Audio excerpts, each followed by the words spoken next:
Hey, thanks for joining me. It's been a minute since I've done a what if book. It's because I kind of went through all the ones that I had that I really liked, and I haven't had any others to go through. This one I kind of found kicking around a comic shop for really cheap, and I don't know that I remember if I've seen it before, but some parts of the book on the inside, the premise are kind of familiar. So I may have seen this at some point, sometime. This is actually pretty old. This is from 1992 or 93. It says 92 here on the front um, cover corner box, but inside the book here, I'm pretty sure it says in February of 93. So long time ago. So I think I did see this in places, and then I think I just kind of forgot about it. Um, Again, the what if books I enjoy for the most part. It depends on what they do. It's kind of like taking a premise of a character that you know, and let's do some kind of alternative spin on it. You know, what if instead of the story going the way you read it, what if it went this direction? And usually the what if books are, what if things went really bad? What if things just went absolutely terrible for the characters? And I find that kind of idea interesting because it lets you kind of take character traits that exist and amplify them and have them do things that they would probably do, like characters getting really pissed off and start murdering other people when really bad things happen. But you can't do that in the regular books because nobody can die because these characters have to go on forever. So the what if titles have kind of a fun, like, you know, let's see this alternative scenario where maybe we can dig into what the characters would probably actually do. Maybe. It's just a fun little kind of example. Now, what if Cable had destroyed the X-Men? This is just kind of a story that's kind of taking the most popular era. When I say popular, I'm talking about in terms of, I guess, pop culture relevance, the 90s, the Jim Lee era. It's taking those characters and all those storylines up to that point and doing let's see what other kind of storyline we can come up with. But yeah, what if Cable had destroyed the X-Men? That is part one of two, and I've only got this one.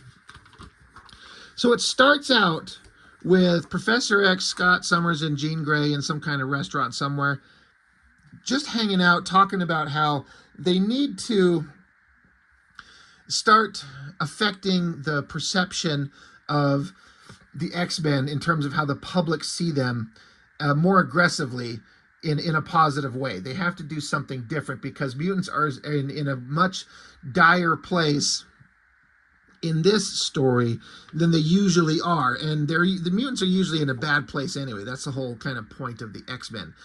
So they're talking about what they could do and how they should do it. While they're chatting, through a window shatters some kind of like flying robotic frisbee thing that's firing out some kind of signal that blocks the telepathy and psychic abilities of Jean Grey and Professor X.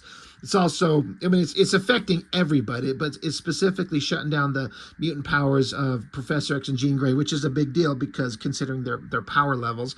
Cyclops is there freaking out as well. And while this is going on, they fail to notice that another disc, another flying robotic frisbee, flies in, lands at their feet, and it blows up, killing them all. It definitely kills Professor X, Jean Grey, and Scott Summers, and I don't know, the explosion, it could have killed other people inside this place. And of course we get the standard, hi, I am the Watcher. I am here to observe things and blah, you know the whole spiel. It is my blessing and my curse to observe everything. Let us look into another world where what if Cable had destroyed the X-Men? So we got writer Kurt Busiek, who is top tier writer. I don't know at what level of top tier writer Kurt Busiek was considered at this time. I know he got to be very popular for a long stretch. I'm not quite sure when that kind of popped off for him. I feel like this is earlier in his career, but I don't know. I didn't follow his career in the early years. I don't know when he got really started. So I don't know. Some of you could probably tell me in the comments, but that's a good start. It has a penciler of Todd Smith. I don't know who that is, and an inker of Ian Akin, or Ian Akin, I-A-N, and then A-K-I-N. Don't know who that creative team is, the penciler or the inker, no idea. I'll be honest, the art in this is just kind of serviceable. It works. I will give the penciler credit. The storytelling, this is a big deal. I keep saying when I'm looking at a lot of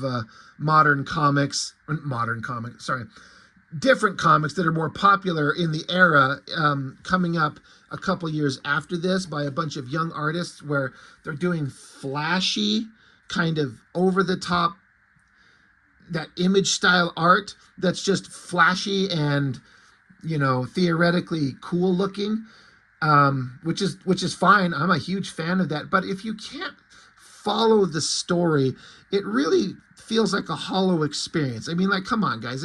There's got to be some honesty in this, and there has to be some kind of agreement here. Yes, a lot of us as kids enjoyed all that 90s insanity, and there are great versions of where the art is just top-notch, spectacular, awesome, beautiful stuff, and you can follow the story. Whether the story was good or not, again, that's subjective. But for me, I'm just talking about the ability to follow along with what's going on clearly from page to page and panel to panel. And a lot of the younger artists that come out, they couldn't do it. They had no idea what storytelling was. So again, whoever this Todd Smith penciler is, his art is boring as compared to, I mean, this is 92, 93. Like, this is Jim Lee at peak. This is Mark Silvestri on, you know, Wolverine. This is Will Spertasio on X Factor. This is Rob Liefeld on X-Force.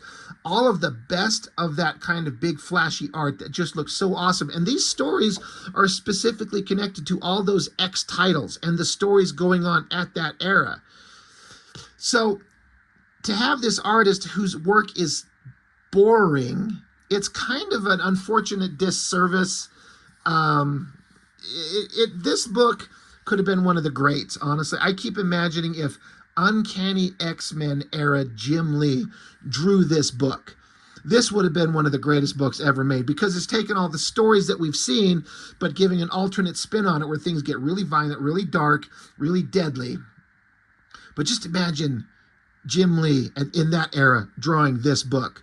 It would have been one of the greatest things. Hell, Potasio, X Factor era Potasio, even Liefeld in this era drawing this book potentially could have been some of the coolest stuff. So again, I'm not trying to be disrespectful to whoever Todd Smith is, but again, giving him props. The storytelling, it's clear. There's no point in this book where I was like, wait, what? What's going on? So at least the story, it gets told. But obviously, the best case scenario is when you've got a really compelling, interesting, engaging story with the best kind of art, and then when it's kind of bland compared to the shit that we've seen from all those great artists, it does kind of diminish the book for me in a big way. But yeah, Cable blew up. I mean, that's apparently what's going on, right? Blew up this restaurant, killed Professor X and Cyclops and Marvel Girl or Jean Grey or Phoenix or whatever the hell her name is. And there Cable goes running off, and people see him. Now, this is the part of the story, you know, slight spoilers. I'm not 100% certain this is actual Cable, because, of course, the whole thing with Cable in this era is Strife looks like Cable, and I don't think Cable is this stupid to run away from blowing up, like just doing basically a terrorist bombing, and run away where people can see him. That feels like an intentional kind of thing, kind of like the Executioner's song, where Strife pretended to be Cable and shot Professor X right in the frickin' face. I honestly don't know the wrap up to this story. So again, spoilers, but it sets out to be like, this is Cable, he did this. But is it Strife? I don't know. We'll find out. But again, Cable, I don't think he'd be this dumb. But then again, the story could be, if he hides himself too well and we don't, you know, no one knows who it is, then the story doesn't get to happen. But the X-Men would find out. But the story gets set up. We jump back a little bit, and it talks about the history of Professor X. And this is storylines, talking about storylines with Professor X, and I never got to read. I only kind of got like the Cliff Notes versions when I started reading X-Men. But Professor X was off in space with the Princess, what's her name, Lilandra, and the Shi'ar Empire. And it says, in this reality, in this world, he was captured by alien Skrulls and used as a weapon against the Shi'ar Empire and of his beloved Lilandra. In this reality, he escapes and decides to absent himself from the Imperial power struggle by returning to Earth early. He finds his former charges in dire straits. So, yeah, I guess that was a story that's going on in X-Men, but in this version, he just bounces. He leaves, comes back to Earth, and finds everything completely fucked up. Like, completely just off the rails. He talks about how Havoc is a victim of Genosian brainwashing, Dazzler and Colossus are amnesiacs, a psychic intruder worming its way into the minds of those on Muir Island, that's Shadow King. And then, of course, Strife and the MLF, the Mutant Liberation Front. Like, all the stories that were going on in those X-Men books, all this is going on. And Professor X has come back, and he's like, what the fuck have you X-Men done? He's pissed at his team. He says, the mansion destroyed, Rogue and Longshot are missing, Storm regressed to childhood, the once proud X-Men forced into a huddled underground ruin, and this is how you protect my legacy? So this is an interesting kind of turn of events where they make Professor X a douchebag. Like, he's a dick. He's pissed off, and he's chastising the X-Men for these horrible things that happen to the characters. And a lot of them, not all of them, but a lot of them are pissed off as well. Wolverine's like a big talk for a guy who couldn't be bothered to stay on his own planet. And Jubilee's like, you tell him, Wolverine. Oh, yeah, you tell him, Wolvie. Psylocke is pissed off. She's like, of all the insulting, Beast himself, he's like, he's right, though. So Beast kind of agrees with Professor X.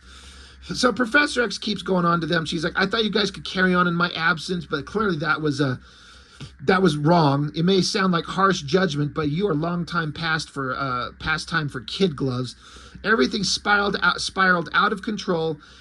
Humans view mutants in the worst possible light. Things are worse than ever, and you guys have fucked it all up.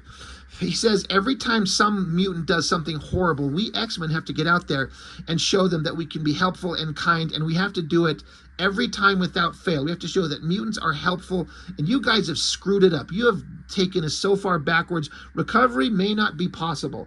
So Iceman is pissed off. He doesn't like hearing it, and Wolverine's backing up Iceman. Havoc's over here. He's like, it's not like we were sitting around twiddling our thumbs. So a lot of these X-Men are pissed, but they kind of keep their mouth shut because they respect their teacher. Everyone except one person who doesn't like this criticism. Cable walks his happy ass forward. He's like, that's a crock, and you know it. And Cable says, it's your historical devotion to appeasement that's dooming mutants. It's time we stopped acting like humanity's pets and took a stance for ourselves. And Professor X, he doesn't know Cable. He doesn't give a shit. He's like, dude, Cable, you suck as much as Magneto ever did. Every time you get involved in anything, you set our cause back forever. Effective immediately, you are no longer in charge of the New Mutants. So Professor X just shows up and says, Cable, fuck you, you're out. And the New Mutants, who kind of like Cable, they're like, wait, oh, hell no, you can't do that. He's stuck by us after X-Men and X-Factor deserted us. We're not going to desert him now. And so Professor X says, all right, you know what, my X-Men, Cyclops, Jean Grey, Wolverine, Angel, if Cable's not going to give up willingly, we need to take him by force. So go kick his ass. So first big fight's about to happen. I'm kind of surprised that Wolverine jumped so willingly to follow Professor X's instructions against Cable when Wolverine's like, I kind of agree with Cable, is the way it's kind of portrayed here. And so a fight happens. It's relatively quick. The New Mutants are outnumbered and outmatched by the X-Men and all the other teams, X-Factor and all that. But the text is saying that the X-Men and X-Factor, they kind of pull their punches because maybe they're worried that they're kids, they're youthful, maybe they're brainwashed. They don't know why, but they take it easy, giving Cable and the New Mutants the opportunity to get away. So they're heading into the Morlock tunnels, and Richter's like, well, we don't know what the hell's going on in the Morlock tunnels, and Cable's telling him, don't worry about what's in front of you. We got a big fight behind us, so just go. So the team takes off. Cable's staying behind. He's going to blow up the tunnel to, protect their escape. Professor X shows up in his mind and says, Cable, if I have to shut your mind down, I will. Cable is able to fight back. He's like, I will resist you, Xavier. I will, get out of my head.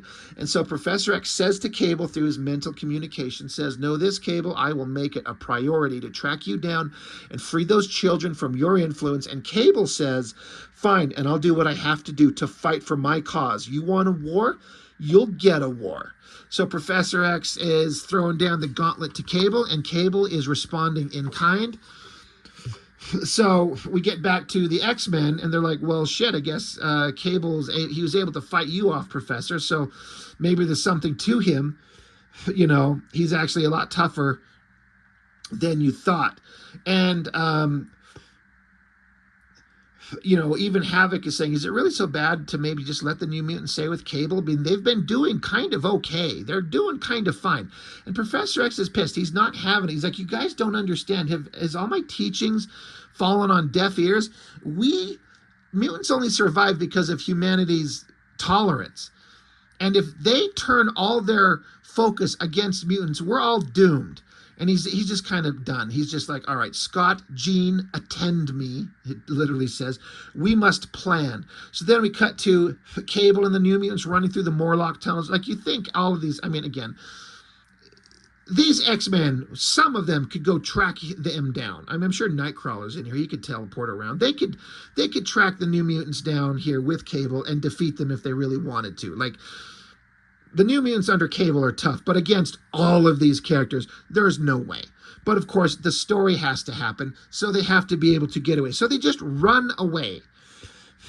And Cannonball's like, well, what are we going to do? And Cable's saying, you know, my world is made up of only two things, people who are allies and people who are enemies. You're either with me or against me. There's no in between. So if Xavier wants to be my enemy, that's fine. So Cable says the first thing you do when you face an enemy that outnumbers you is to confuse their ranks. And believe me, I know just how to do that, Cable says. I know just how to confuse their ranks. And then we cut forward to the funeral of Professor X, Scott, and Jean. We cut forward to after the explosion. They're dead. And the X-Men may have been kind of pissed off and not understand Professor X's anger at them in the previous pages while he was chastising them. But of course, now that he's dead, everyone's very upset. And now the team is being fractured. You hear Wolverine saying, you saw the news reports, heard what bystanders says. It's Cable. We find him. He dies. End of story. And of course, Storm, she's like, no, wait, look. We're all sad that our friends are dead, but they would never want to see a lot of blood shed in their names. Cable must pay, but it has to be from justice, not vengeance. We have to bring him in alive. So this is an understandable kind of separation of what the characters would want. Wolverine would be so pissed, he's going to go on a absolute berserker rage tear. And he would probably just do it himself, honestly. But, you know, take a bunch of other X-Men with you. Why not? If you got people willing to join you. And of course, Storm, being kind-hearted and the good person that she is, she's like, look, I get it, but we can't do that. Archangel shows up, and he's like, I can't go along with that, Storm. How can you talk of justice? When he killed them, Cable lured them into a trap. And Angel continues saying, no slaps on the wrist this time. Cable dies, and even Iceman, he's like, you said it, Warren, X-Factor stands with Wolverine, which I kind of had to, I kind of forgot for a second that, you know, these are the X-Factor crew, and 2 of them are dead. It's only a team of 5, and they took out Scott and Jean, so there's only 3 members of X-Factor left. Iceman's saying X-Factor stands with Wolverine, and Beast chimes in. He's like, no, not all of us, not me anyway. He's like, I'm as torn up as anyone is, but murder, even in the name of retribution, was never the Professor's way. I'm with Storm. So basically, all the X-Men characters, they form a line and separate into 2 groups. Those who side with Wolverine and those who go with Storm. On Wolverine's side, it's a pretty solid team. Archangel, Psylocke, Wolverine, Jubilee, yeah, she's useless. Dazzler, she's next to useless, and Havoc. And on Storm's side, I'm guessing this little head over here is Nightcrawler. You got Beast, Storm, Colossus. I'm not sure who blonde girl over here is supposed to be. I'm not sure who blonde guy here is supposed to be. That's Forge. But I'm sorry, who is this blonde guy with the blue outfit and the white cross on it? Because I thought that kind of would be Iceman, but that's him here. He's not blonde. He's got brown hair. So I'm sorry, it's probably extremely obvious, But I don't know who this character is. I don't know who it's supposed to be. Anyway, doesn't matter. The teams divide, and they all pick their sides. And Storm is like, are you kidding me? The professor is barely in the ground. His body's not even cold, and the teams are already splitting apart. Are you guys out of your mind? And Wolverine's like, yeah, save it, Storm. I ain't interested. Keep what's left of the mansion warm for us. This is a one-time deal. As soon as we're finished with our cable hunt, we'll be back. So this is kind of, I disagree with the visual on Wolverine here. In my opinion, the Wolverine that I know, he didn't particularly like Cyclops sometimes, but he respected him. He absolutely respected Professor X, even if the professor was berating them and giving him shit earlier in the book. And Wolverine was in love with Jean Grey. Wolverine is, as he is in this book, he's pissed. And he should be filled with rage and anger. But this like evil smile, like he's taking joy in this. There should be no joy in Wolverine's face. He shouldn't be happy. He shouldn't be excited. He should be filled with like a bloodlust berserker rage. And I don't agree with that look. It's kind of against the character. I don't like it. But the actions of the character is what I think would be the case. So they all take off. And then it kind of gets into, the Watcher kind of explains to us, getting into all these storylines that were going on in the X-Men books. All the same kind of events keep happening, but they happen kind of at the same time. And because the X-Men weren't there at peak form as a united front, all these things, all these stories that happen in the X books in the early 90s happen, but they go way bad. Like Genosha makes incursions into the United States trying to, hunt mutants, and so the X-Men have to fight them off. Apocalypse shows up. There's no X Factor to take him out, so the Avengers have to fight Apocalypse, which I think is a fascinating idea. That right there, I want to see that comic. Another couple of characters, so I saw only pop up a couple of times in the early 90s comics that I was reading. The Fenris twins, these blonde mutants that their powers united, they shoot lasers. I don't know, they're just evil, they're bad, they're killing a bunch of people. And of course the subsequent fallout against the mutants themselves, just mutants that look sort of different, are instantly beaten up, killed, lynched by humans, because humans are having enough of it, because mutants are killing everybody everywhere. And then it even kind of comes to a head with this Zaladane girl, which is another character who the storylines were kind of already going with her on some level when I started reading X-Men, and I got into the X-Men right when her story was kind of wrapped up. It's when it was a Savage Land rogue, when she showed up and didn't have her powers and got teleported to the Savage Land, and she ran into Magneto. This girl was there, and I never understood who she was or what her motivations were, just that she got defeated. And Magneto, as far as I understand it, killed her. But since that story didn't happen, she's showing up, and she's kicking ass. Also, Strife, he's there with the Mutant Liberation Front, and Strife is out there yelling he's getting after the Fantastic Four. He's saying, you're in action in the cause of mutant freedom, brands you enemies of the cause, Fantastic Four. And so the Mutant Liberation Front sentences you to death. So, of course, the Fantastic Four are taking them on. I like Thing down here. He's like, yeah, well, before you do that, before you do us in, Strife, you got to tell me, does Dr. Doom know you're raiding his wardrobe? Of course, you got Freedom Force, which is kind of working for the government, I guess, keeping the Morlocks underground. So they're kind of working for the government. That's kind of a weird kind of story point to have mutants working for the government. I don't know, but it makes sense because those characters were out there.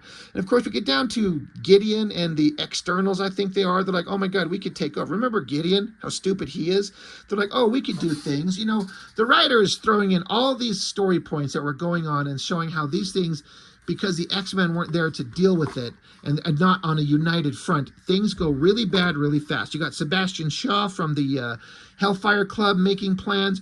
You've got Mr. Sinister showing up doing some evil shit. You got the Shadow King doing some evil shit. Like, things are going terrible, and it's making the world hate mutants. Like, it's getting bad. Like, people who used to tolerate them are now kind of turning against them, and the people who are already angry are even more angry.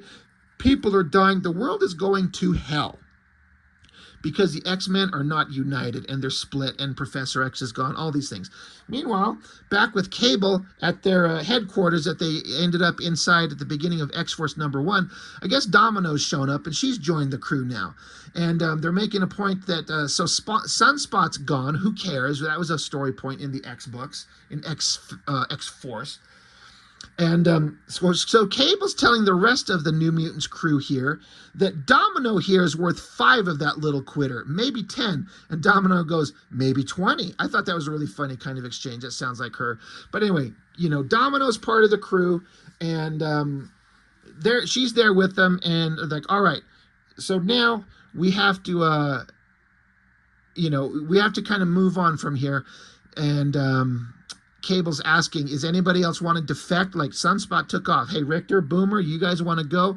And Cannonball's like, we're sticking with you, Cable. He says, we don't condone murder, not even yours. But once this turmoil is over, we're going to have a little conversation. So they're basically saying, like, these New Mutants, they're saying it's implied that they know what Cable did.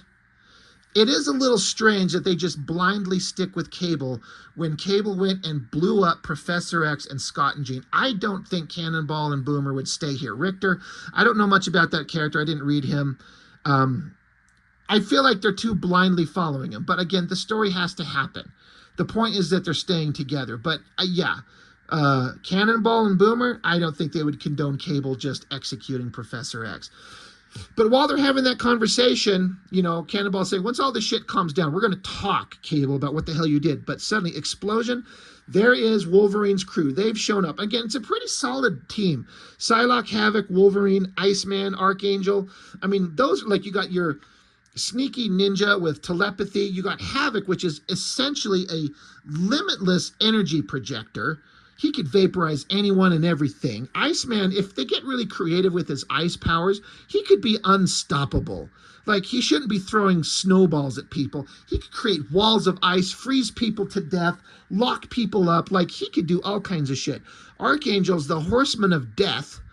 Those wings are just murder blades. Jubilee's useless, and Dazzler's next to useless, and of course Wolverine is who he is. He's just unstoppable and unkillable.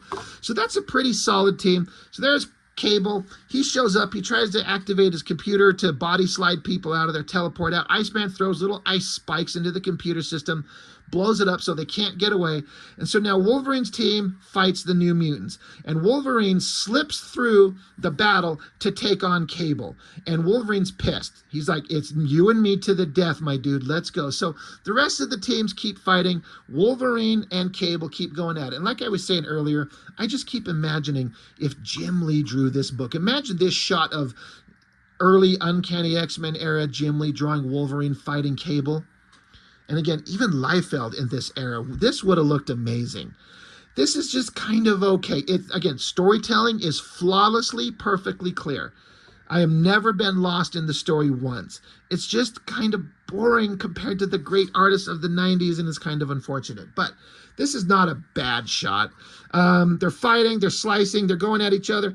And Cable's saying, dude, Wolverine, you and I have been doing this for years, and no one ever wins. We're just too evenly matched.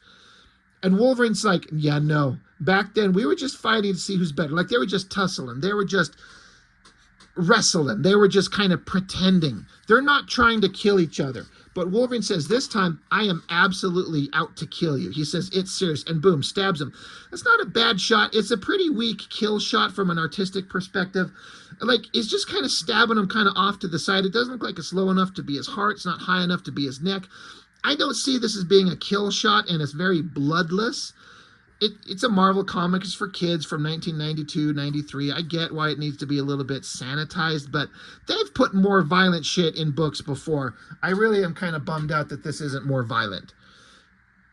But you get the story. But I was instantly like, well, that's not a kill shot. But then Cable's just dropping to the ground. He's like, you bunch of amateurs, is what Cable is saying to Wolverine. You're a bunch of amateurs. Xavier was a wimp, but he was worth the lot of you put together. Wolverine says, shut up, you're not fit to. And Cable says, what are you going to do? You're going to kill me? Xavier at least had the courage of his convictions, but you let personal feelings get in the way of the job, and the X-Men are paying the price. And so, presumably, Cable drops dead. Wolverine stabbed him once in the throat, and he's gone. And the Wolverine's like, well, dead, but what the hell did he mean? What did he mean by that? Meanwhile, what did he mean that the X-Men are paying the price? Cut to the X-Men. They're still in nonstop battle with all these characters. They're fighting the Mutant Liberation Front right here. Part of Excalibur has joined up. They've said that Banshee's been killed, Megan's been killed, and so they've been fighting nonstop since Professor X's funeral. They just keep going and going and going, and they can't catch a break, and they can't keep up. And so the MLF finally takes off, and they stop for half a second, and then Zaladane shows up with all her whatever these weird creature things are. They show up, and so the X-Men are just weak, exhausted, beaten, and so now they have to fight. Of course, the Fenris twins are with Zaladane. They take on the X-Men, and it just gets worse. And they start losing. Beast gets vaporized. He's killed. They start using Nightcrawler as a teleporter, but then there's this character that has some, I don't know who this guy is. I've seen him visually, but I don't know who he is, but he can basically, he has a psychic sense, allow him to see more clearly than other people. So he directs one of these Hellfire Club guys, shoot this direction. And as Nightcrawler teleports, the blast that kills Nightcrawler is already on the way before Nightcrawler even materializes. So Nightcrawler dies. Zaladane grabs onto Polaris, steals her powers and kills her. So Storm says evacuate this is the underground portion of the X mansion. She's like, we have to go. Too many people are dying. We have to run. They take off, run away. Zaladane is there. She's super happy. She's like, I killed everyone. I'm kicking ass. I'm a super badass. And so they set explosives in the lower underground part of the X mansion and blow it up, just wiping it from the face of the earth. Storm from far off in the distance is watching, and she's crying. She's like, how did everything go so bad so quickly? She's, saying, I'm so sorry, Professor. And then elsewhere, through a computer monitor, someone is talking, says the X-Men are routed, the team broken as surely as the remains of their headquarters are now demolished. But this chaos and interscene warfare will not stop here. The victorious forces will fall to fighting amongst themselves, and the mutants of the world will surely be doomed unless a leader emerges to unite the race under one banner to ensure mutant survival by whatever means necessary. Yes. The time for Magneto. The time has come for Magneto to take a hand. So I kind of forgot about Magneto's entire existence when I was reading this book. I was kind of getting into like, all right, this story's kind of fun and it's kind of interesting. And of course Magneto would show up and kind of take Professor X's place. I was like, oh shit. Now I'm really kind of interested. And of course, next, it's a two-part story. Next issue is what if Magneto took over the United States? I'm going to have to look up that comic and try and find it. It's a pretty interesting, I like these what if books where they take a premise and have everything go absolutely to hell and people start dying and it's miserable and it's terrible.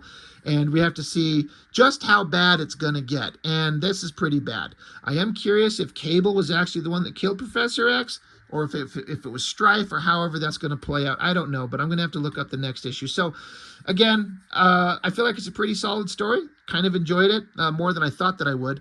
And I also, again, I'm not trying to be disrespectful to the artist. It's not great art. It's not that late era of the image artists when they were at Marvel, just at their peak. The Wolverine, the Wolverine, the Jim Lee, the Protasios, the Liefelds, all on their kind of peak X-Men work. Silvestri, obviously.